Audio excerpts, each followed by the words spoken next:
after 400 years of slavery. Recapture 400,000 slaves. We're not recapturing anyone. Something is coming that is far beyond you and I. This is about Egypt's survival, do you understand? Who has been telling you this?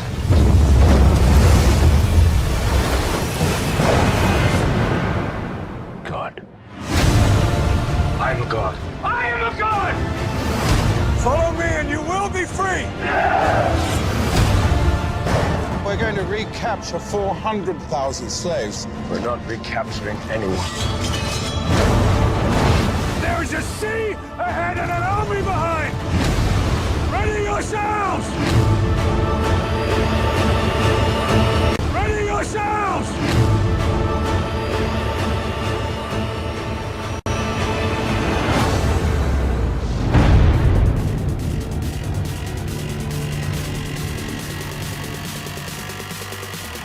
Back in the 19th century, they used to say the Nubians were white. Now it's a completely different story, and their lies have just turned into plain old insults because they've run out of ideas and we've worn them down with a mighty hand. The same can be said of the Arabs, who made no shockwaves until Muhammad pulled them from obscurity. And the people living in the southern Levant, particularly in the area of Canaan, were constantly dominated, either by the Egyptians themselves or the more advanced Asiatic kingdoms further east in Mesopotamia. I came here to tell you that something is coming that is out of my control.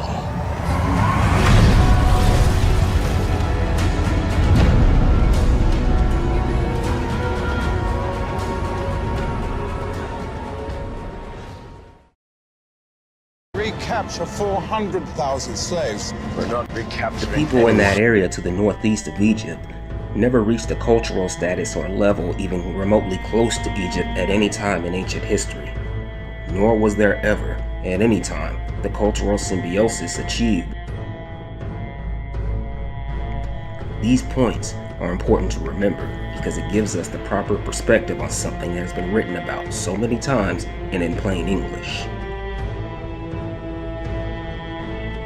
Back to Dr. Ashton. She received her first degree in ancient Greek. Here we can see where she says that it's interesting that European scholars seem only to identify the depictions that the Greeks and Romans produced of African people as African. This is odd considering that Rome was hardly a small farm town when the Egyptians were in their 25th dynasty, and the Greeks hadn't even reached their classical age until the greater part of Egyptian glory had already passed and faded.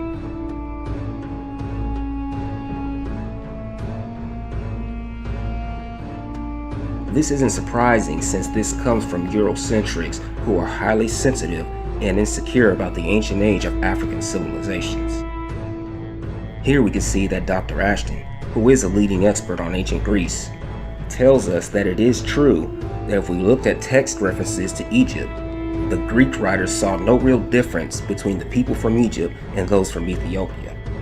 In actual fact, there are several ancient sources that assert this very statement made by Dr. Ashton, much to the dismay of the Eurocritics, who usually resort to explaining things away. While Super Egyptian shows us his favorite monolithic Nubian POWs, he resents the actual fact that Diodorus explicitly wrote that the larger part of Egyptian customs are in actual fact Ethiopian, as stated to him by the Ethiopians.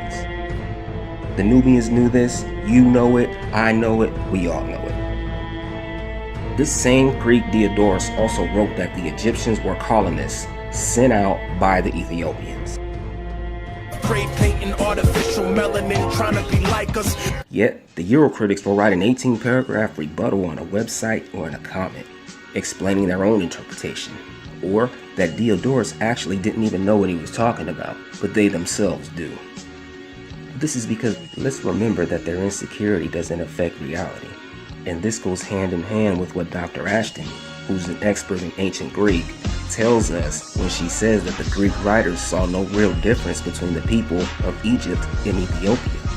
This has been demonstrated time and again, yet our enemies continue to whine about it.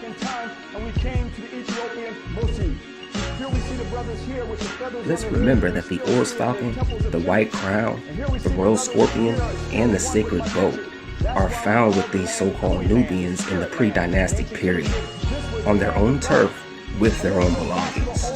And we should also remember that the people who would later become known as Nubian were part of a substratum of sub-Saharan culture that were thousands of years older than the Egyptian culture itself.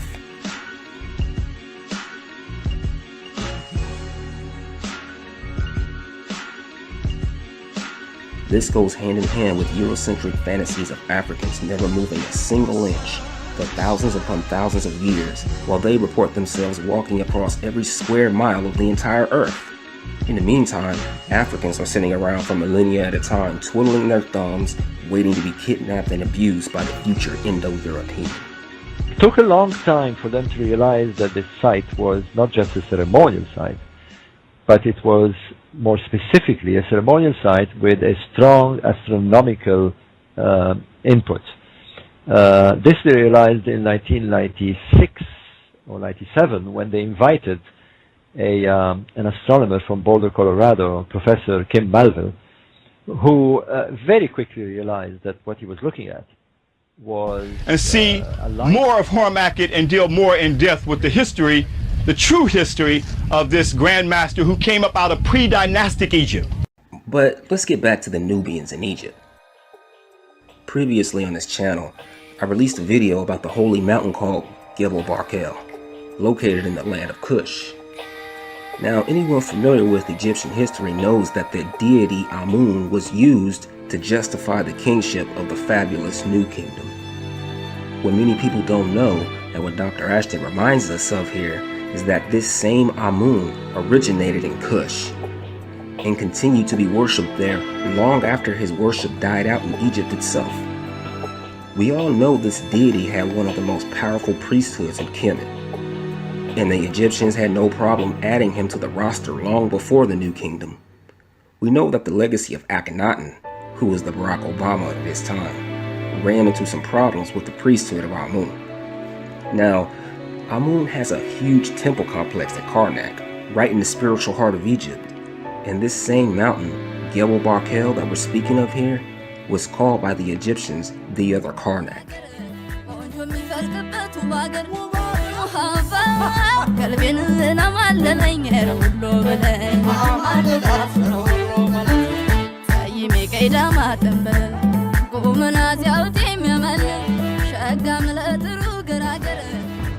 The Egyptians themselves wrote that the Arrayas of Thutmose came to life at this mountain and was the proof that justified his kingship. The kingship of the New Kingdom wasn't justified from any location in Europe, Saudi Arabia, or the Levant, ever. It was justified through Kush, inside Africa. In fact, no locations outside of Africa were ever used to justify the kingship of Egypt in so explicit a manner. Here we see that Dr. Ashton reminds us that this holy mountain in so-called Nubia was also identified in Egyptian writings featured on this channel, might I remind you, as the thrones of the two lands, and that the priests of Amun believed that their great justifier lived right there in Kush, which was his original home. Let's not forget that many of Egypt's greatest kings used this deity's name, and that Thutmose called the Nubians residing there the pure people of the pure mountain, according to the script left by the king himself. Therefore, let us remember that the glory of the New Kingdom that you all worship, in actuality, emanated from Kush spiritually, as told to us through the inscriptions left by ancient Kemet itself. And also, remember the story of the creator's daughter running away to Kush, and when she comes back, she became the uraeus on the king's forehead, or his eye. And let's not forget, the sacred boat takes its journey first to the south for rebirth, and then comes back. That sacred boat did not go to Arabia, did not go to Canaan, did not fly to Germany. It went back to the south to be reborn, and this is an extremely important spiritual consideration. This all leads us into the so-called Nubians taking matters into their own hands and delivering the entire land of Egypt from the hand of degenerate Libyan kings. That's right. You got to take away their story. You got to take away what is sacred to them, and then you desecrate it. This clears some of the fog for us and helps us to understand why the symbiosis between Nubians and Egyptians in the New Kingdom became complete. It took a long time for them to realize that this site was not just a ceremonial site, but it was more specifically a ceremonial site with a strong astronomical input. It took a long time for them to realize that this site was not just a ceremonial site, but it was more specifically a ceremonial site with a strong astronomical input. This they realized in 1996 or 97 when they invited an astronomer from Boulder, Colorado, Professor Kim Malville, who very quickly realized that what he was looking at was alignments towards the various stations of the sun.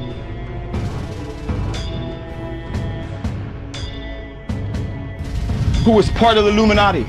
Benjamin Franklin and Andrew Jackson. That's why they named Memphis, Tennessee off of Memphis. But getting back to Amun's temple at Gebel Barkel, Dr. Ashton writes here that the foundations of Amun's temple here in Kush dates to the reign of Thutmose Menkaure and was later completed about 200 years later by Ramesses Usermahat-Ra Seqenenre. This was about 1280 to 1213 BC, and at this time it would be at least about 800 years or so until the so-called father of history, Herodotus, even learned how to write his first word, and that's a fact. But getting back to Dr. Ashton, here she tells us that the natural landscape consistently played an important role in Kemetic and Cushitic religious practices, and as we see, she reminds the Eurocritics that this is common in other African religions, which is something the Eurocritics can't stand, so they whine, complain, and type all night on their computers about how uncomfortable they are with all this. Another sticking point with Eurocritics is DNA tests, which they wave in our faces like Confederate flags. So, what did Dr. Ashton say about this? Here she posts a question from Charles B., who asked her what she had to say about Eurocritics attempting to use DNA as a sword. We can see right here that she says DNA relies on comparing DNA sample data sets, and that when comparing DNA samples, we need to use a large enough data set. I use this Asian study here as an example of a large data set. It uses 12,000 people to tell us that East Asian DNA originated in Africa with no chance of it appearing there on its own.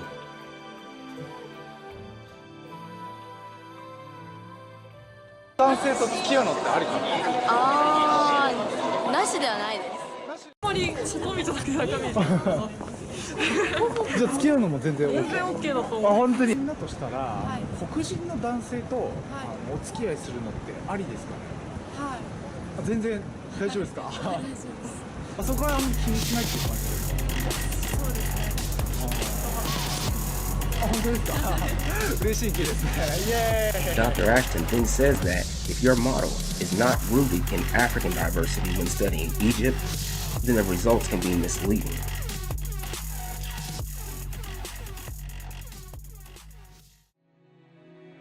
It's been stated several times on this channel that we need to use multiple disciplines when studying this ancient culture. Here, Dr. Ashton admits that even she once thought DNA held all the answers, but after speaking in person to your nemesis, Dr. Shamarka, and attending his workshops and lectures, she now accepts that this is not necessarily the case. Dr. Shamarka Keita is a physician and biological anthropologist affiliated with Howard University, the Smithsonian Institution, and Linacre College, Oxford. Dr. Keita serves as a medical officer at St. Elizabeth's Hospital in Washington, D.C. He was educated at Williams College, the American University in Cairo, Howard University, College of Medicine, and Oxford University. His publications, as first or co-authored, have appeared in a variety of journals, including American Anthropologist, Science, Nature, the American Journal of Physical Anthropology, Human Biology, the American Journal of Human Biology, History in Africa, the Journal of Black Studies, and Gene Watch. This leads us into a conversation about Dr. Shamarka Kieta, who has been antagonizing his Eurocritic enemies in an educated way for at least the past 31 years. Witness the gallery of African diversity. 31 years, and he still hasn't been debunked, and is still invited to lend his expertise at high-level institutions down to this day. His interests are broad and include, among others, the policy implications of human biological changes related to socio-economic disadvantage, the skeletal biology of ancient African societies, the use of genetics in historical questions, the colonial roots of history and anthropology of Africa, how ideas about human variation are conceptualized, in particular through the term race, bias in science, and ethics of curiosity. Names like Oxford, Manchester, and the Smithsonian pop up in association with this genealogical and anthropological Grand Master, and it makes the Euroclowns sick to their stomach. So, they write debunking theories and produce homemade videos on Windows Movie Maker, believing they could change reality with no qualifications but Google searches and their friends telling them what a so-called nice debunking job they did. That's the insecure, sorry life of a parasitic Eurocritic, a natural-born hater attempting to suck the life out of all that is wholesome. Most importantly, through his work, Dr. Kieta has forced us to critically interrogate and question our use of the concept of race, particularly as it relates to African history and the ways in which we understand the populations and even the geography of the African continent. This man is a genealogist with a clear understanding of specialist language and data sets. And some obscure non-specialists will surf Wikipedia and download PDFs off ResearchGate, believing once again they are master debunkers, and he still is invited to lecture PhD students. This is the actual family tree here. What's important about this is one thing I want to say, and then I'm going to stop. Dr. Ashton herself actually has more educational degrees than him. And we see she says right here that not only does she go to his lectures and workshops, she also recommends that you take a look at one of his workshops, because you see it right here. He is well qualified to write on both Kemetic culture and biological genealogy. Berbers from Algeria couldn't share common ancestors in the late Pleistocene. And sure enough, 20 years later, when the DNA came out, because what most people would say is they look at these Berbers, and I have pictures of them, they say, oh, these are descendants of the Vandals, because they look like Europeans. Well, I'm trying to have you understand that God or evolution, whichever one you want to choose to work with, works in mysterious ways. Dr. Shamarka has been regularly cited in many of the same studies that Eurocritics such as Phoenician No. 7 and Super Egyptian throw up on their videos. Racial thinking obscures the connections between peoples and is non-evolutionary, ahistorical, and is something that we can do away with. Please join me in warmly welcoming Dr. Shamarka Kieta. I would like to thank the organizers of the conference for having me. And I would like to greet the ambassadors and their staff from the various countries that have come to be in our presence. For example, here we see Starling and Stock citing Dr. Shamarka, who happened to come to the same conclusion that Sonia Zakarczewski came to 12 years later. This same Zakarczewski that Phoenician No. 7 attempted to use in support of her so-called Caucasian obsession. And this is only one example. We don't have time to be looking at stacks of studies today, folks. Yet, the insecurities of the Euroclowns will take over their bodies, and they will trumpet that they debunked him with useless videos like 7 Phoenician 7, who claims that he's been dismissed. Dismissed? Really? Based off what evidence? Your Windows Movie Maker video? Your own authority? Your friends in the comments you seek attention from? It makes me wonder how young Phoenician must be, because a mature person should know that their insecure feelings and homemade videos will never stop him from being cited favorably, nor does it affect reality. I know that Starling and Stock will never cite a super Egyptian, and that's a fact. So, the Eurocritics cry into their pillow at night when a learned doctor tells them that Dr. Shamarka's research is clearly evidence, which it is, of course, clearly is. And Eurocritics, with the intellect of chimps, will unjustly call this man a propagator of fantasies. While learned doctors and high institutions make it easy for you to listen to him lecturing PhD students. They're not new. That's my whole point. In fact, I could make the argument that those kinds of characteristics actually originated in Africa. Yeah. That they didn't come from someplace else. Yeah. They're part of modern humanity, or they're a part of humanity. Therefore, when you go against the grain, simply because you think you're punishing African American people for some bizarre reason, it makes you look, for lack of a better term, like a complete dumbass. And it's for this reason that we laugh in your face, day in and day out, because you're a joke.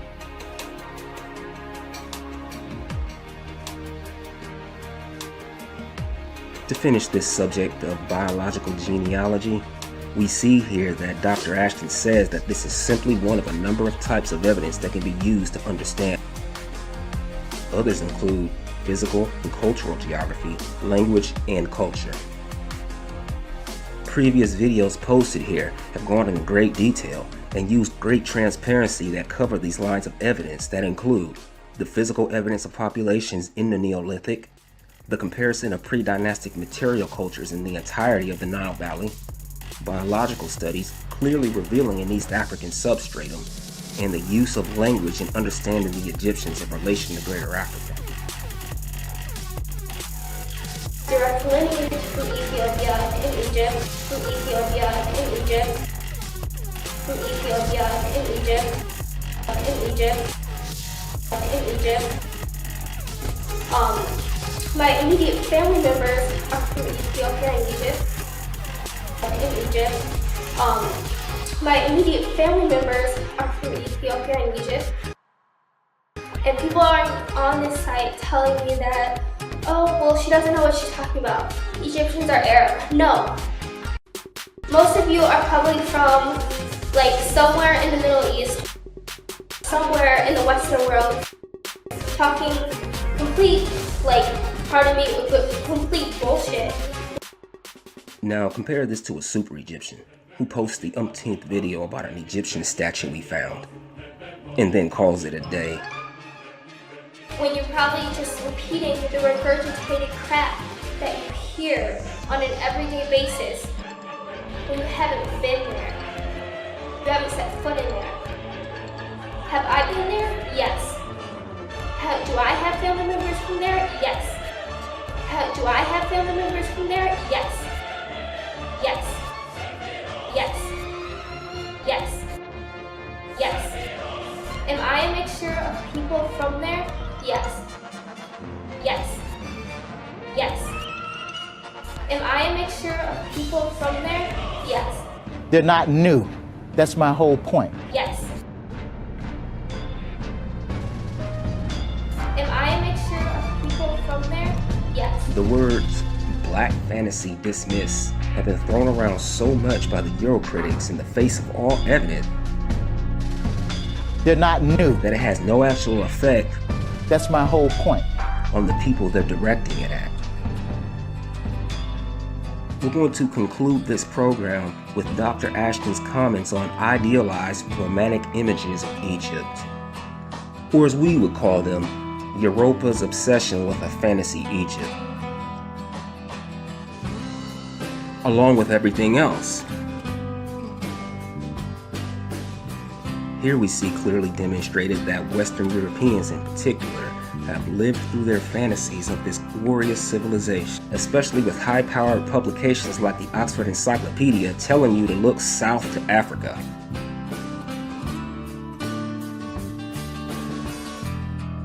don't know anything about Egypt. You see, in the 19th century, high-resolution color photographs were not so easily available, so it allowed them to draw their own pictures,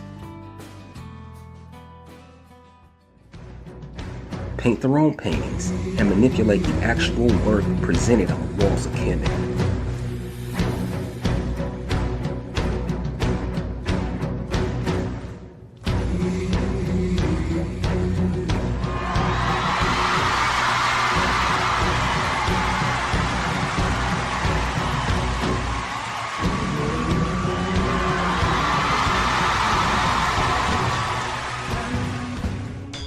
And it really is the definition of being a pathetic, contemptuous wannabe, deserving of punishment and stripped of the right to any claim of high culture. Not listen to the stuff that's in Western media, because a lot of it is just pretty direct lineage. It's not like my great ancient ancestors were from Egypt or Ethiopia. No, I have an immediate family from Egypt. It's pretty direct lineage. That's my whole point. Complete and total shit. Complete and total shit. Complete and total shit. A lot of things have been skewed. It's just annoying when people say they know something about your race. You don't know anything about Egypt. You don't know anything about... You don't know anything about Somalia. You don't know anything about Ethiopia. You haven't even been there. So, really, a lot of people from those countries, I'm just speaking for them, would like you to shut up. Like, to put it nicely. Because you're just messing around. You don't know anything. And for you to say stuff and be like, oh, well, we know because some biologist said it, when it's total crap. Just go to the country and figure it out for yourself. If you're that interested in Africa, if you're that interested in Ethiopians and Egyptians, go there. Figure out the country for yourself. Meet Ethiopian people for yourself. And then you'll find out that we consider ourselves black. We consider ourselves black. Most of the people are Caucasian. We consider ourselves Caucasian.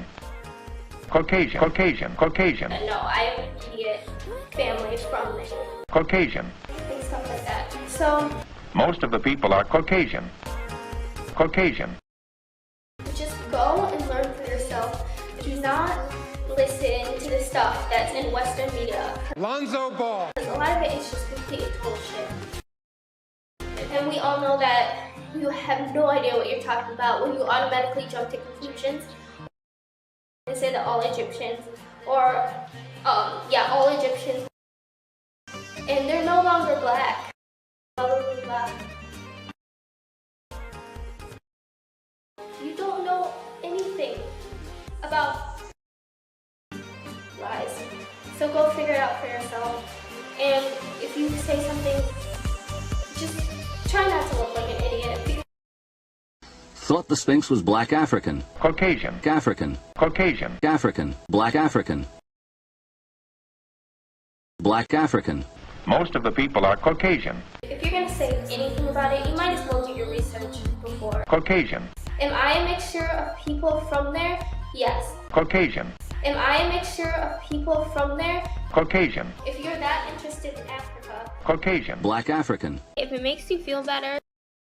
But I just have to say, if it makes you feel better to just think Egyptians were Middle Eastern, if it makes you feel better, white or Asian, if it makes you feel better, if you're that interested in Africa, go ahead. Caucasian. Witness the gallery of African diversity.